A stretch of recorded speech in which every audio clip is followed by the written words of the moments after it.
ቋንቋ ሽወደን ከተማሓይሹ ትደልዩ ሰባት UR ስፕሮክ ፕሌይ ተዳሊልኩም ኣሎ።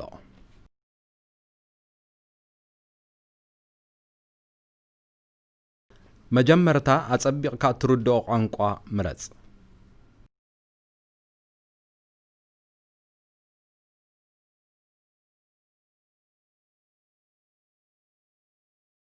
ክሳብ ክንደይ ቋንቋ ሽወደን ከም እትመልኽ ምረጽ።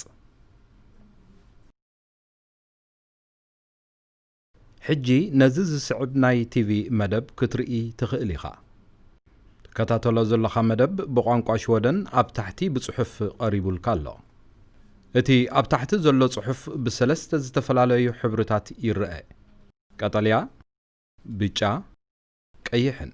ብቀጠልያ ሕብሪ ዝጽሓፉ ቃላት ቅድሚ ሕጂ ትፈልጦም ክኾኑ ይኽእሉ እዮም። ብብጫ ሕብሪ ዝጽሓፉ ቃላት ሕጂ ክትመሃሮም ዝግባኣካ ማለት እዩ። ብቀይሕ ሕብሪ ዝጽሓፉ ቃላት ከዓ ኣብ ቀጻሊ ክትመሃሮም ዝግባኣካ ማለት እዩ። ሕጂ ኣብ ዘይተረዳእካ ቃል ጠውቕ። ኣብታ ቃል ምስ ጠወቕካ ትርጉማ ብትግርኛ ክረኣየካ እዩ። ኣብዚ ምስ ትጥውቕ እቲ መደብ ንግዚኡ ደው ክብል ይኽእል እዩ።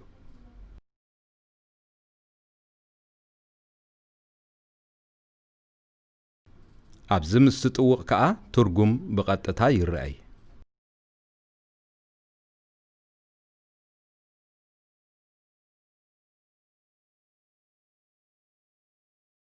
እቲ መደብ ብቕልጡፍ ዝረአ እንተደኣ ኮይኑ ቀስ ንኸተብሎ ኣብዚ ጠውቕ።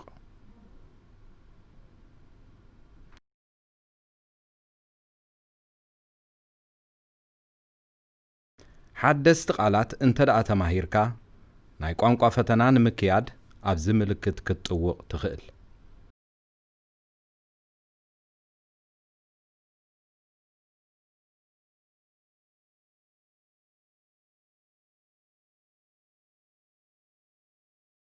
ጽቡቕ ዕድል ንምነየልካ ምስ UR ስፕሮክ ፕሌይ